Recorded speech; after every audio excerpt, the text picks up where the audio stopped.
자, 2부 시작해 보도록 하겠습니다. 저희 무료 추천 종목 드리고 있는 제가 엑셀 파일 하나 갖고 있는데, 자, 보시면 이거를 카페에다 정리를 해 뒀으니까요. 제목 클릭하시고 참고해 주시면 좋겠고, 현재 플러스 마이너스 다 합쳐서 761% 총 수익을 달리고 있고, 승률 89%. 이거 90 마감했으면 좋겠는데, 그죠? 조금만 더 올라왔으면 좋겠네요. 자, 이거 한번 노력을 해봐야겠고, 또 그런 의미에서 그만큼 좋은 종목을 오늘 들어보도록 노력을 하겠습니다. 그러면 오늘 이제 20일 되겠고요. 나머지에 대해서는 제가 이제 정리해서 카페에 올려놓겠습니다. 자, 오늘 두 번째, 지금 2부에서 추천드릴 종목은 첫 번째로 옴니텔입니다. 옴니텔. 네, 옴니텔이 되겠고요. 차트 보시면 굉장히 좀 용어름 같은 그럼 굉장히 좀 강력한 차트를 좀 이어가고 있고, 보시면 끝도 없이 저항을 갈아치우거든요. 그러니까 그만큼 호재가 강한데, 그 상황 속에서 오늘 추가적인 급등이 또 나왔어요. 그러니까 어떻게 보면은 단기적으로 봤을 때는 최근 들어서 약간 브레이크가 걸렸거든요. 그러면서 밴드를 좀 형성을 했고, 이 밴드로 인해서 어느 정도 좀 천장을 그려가는 모습이었어요. 근데 과거 패턴 보시면 뭐 이럴 때도 약간 마찬가지였고요. 상승 깃발세를 항상 보여왔죠.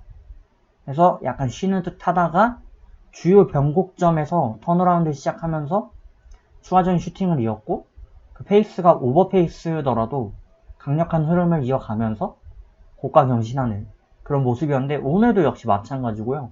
그래서 과거의 패턴을 어느 정도 반복하는 회귀 현상을 특징으로 해서 본다면 옴니텔 역시 추가적인 흐름이 좀 기대가 되고, 가상화폐 그런 거 관련해서 수혜가 있고요. 네네, 그 블록체인 생각이 갑자기 안 나네요. 네.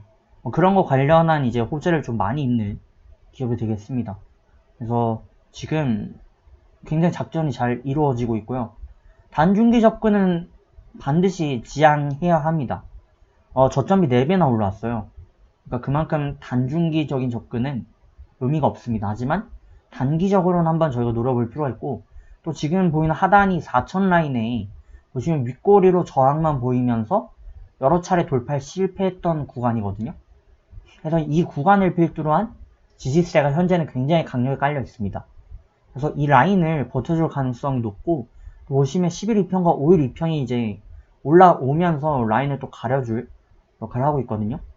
그렇기 때문에 현재 부담 없이 접근을, 뭐 완전 부담이 없지는 않겠어요. 차트만 봤을 때는, 그죠? 하지만 종목 자체 지지가 워낙 강력하니까 비교적 좀 부담 없이 접근을 해보시고, 4,545원 매수, 4,535원 이하로 매수를 노려주시고요. 4,535원, 그리고 4,020원 손절돼요. 해서 최소 목표 3% 잡아보시길 바라겠습니다. 자, 그러면 이어서 종목 하나를 더 드려볼 텐데요. 다음으로 드릴 종목은 현대글로비스 되겠습니다. 현대가 요즘 화제예요. 현대 그룹들이 굉장히 요즘 호재를 여러가지 맡고 있는 것 같은데, 현대 자동차 같은 경우는 특히나 최근에 저희가 좀 수익도 먹고 했는데, 현대차는 지금 아무래도 그린 뉴딜 관련한 대장 역할을 좀 수행하고 있고요. 한국에 여러가지 뭐 자동차가 뭐 빅보 뭐 이런 식으로 말이 있었습니다. 근데 대우는 쉐보레로 넘어가 버렸죠. 그런 상황이고, 쌍용은 맛이 갔죠. 쌍용 좋죠. 좋은데 하여간 뭐 매년 5천억 이렇게 막 적자를 보기도 하고 굉장히 좀 힘든 상황이 되고 있고요. 그리고 삼성 남아있는데, 삼성은 사실상 한국차가 아니죠. 르노 삼성이니까, 르노가 사실상 유럽에서는 폭스바겐과 더불어 유럽의 패권을 장악하고 있는 회사 중 하나거든요. 그러다 보니까 뭐 삼성도 사실 넘어갔고요. 그러니까 대우, 삼성, 쌍용 넘어갔고, 쌍용은 약하고, 그러면 이제 남은 건 이제 기아인데, 기아는 현대한테 흡수가 되었죠. 그러니까 현기차인데, 한국에서 뭐 네이버를 비롯한 여러 그룹들에서 전기차 양산 노력을 하고 있습니다. 근데 그거는 뼈대보다는 내부적인 그 소프트웨어를 중심으로 한 자율주행 뭐 이런 거를 노력 중인 부분이고요. 당장만 봤을 때는 결국에는 전기차. 현대가 방향을 좀 잘못 잡긴 했어요. 전기냐 수소냐의 차이일 때 너무들 다 전기로만 쏠리니까 수소를 택했는데, 수소차 같은 경우는 현재 수소 뭐 리스크는 똑같습니다. 전기도 리튬 이온 에너지를 쓰게 되고요.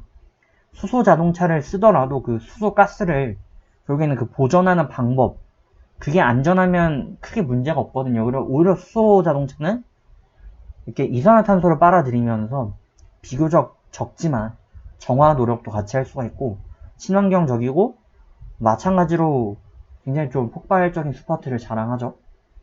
그래서 뭐 여러모로 좋은 기술이긴 했습니다. 근데 결정적인 상용화 실패의 요인이 크게 보면 이제 두 가지가 있을 것 같은데요. 이 가스를, 그러니까 수소 가스를 공급하는 공급망이 이게 뭐 최근에 많이 좋아졌다고는 합니다. 특히 일본에서 500만 원인가 하면 만들 수 있는 그 시설을 특허를 냈거든요.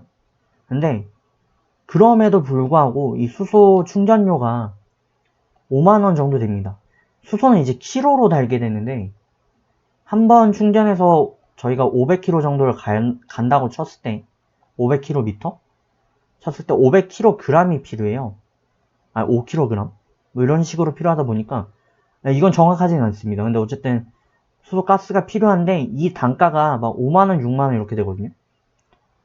근데 기술력을 감안했을 때 수소차는 또 자동차 판매의 가격이 전기차보다 비쌀 수밖에 없어요. 분명 필요한 기술이긴 한데 당장 실용성이 떨어진 부분이고 결국에는 지금 테슬라가 먹었죠.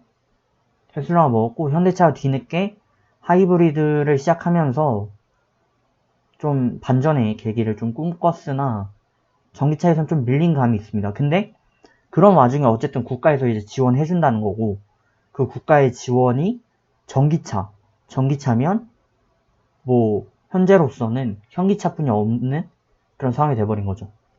그러다 보니까 이제 현대 자회사급인 글로비스가 수혜를 좀 입고 있는 모습이고요.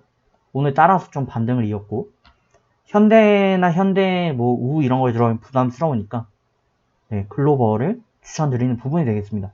좀 많이 길어서 좀 빠르게 넘어가야 되겠네요. 자, 그래서 현재 12만 5천원 12만 5,500원이네요. 12만 5,500원 이하 매수 노려주시고 보시면 11만 4,500원 11만 4,500원 손절 대응 노려주시면 좋겠습니다.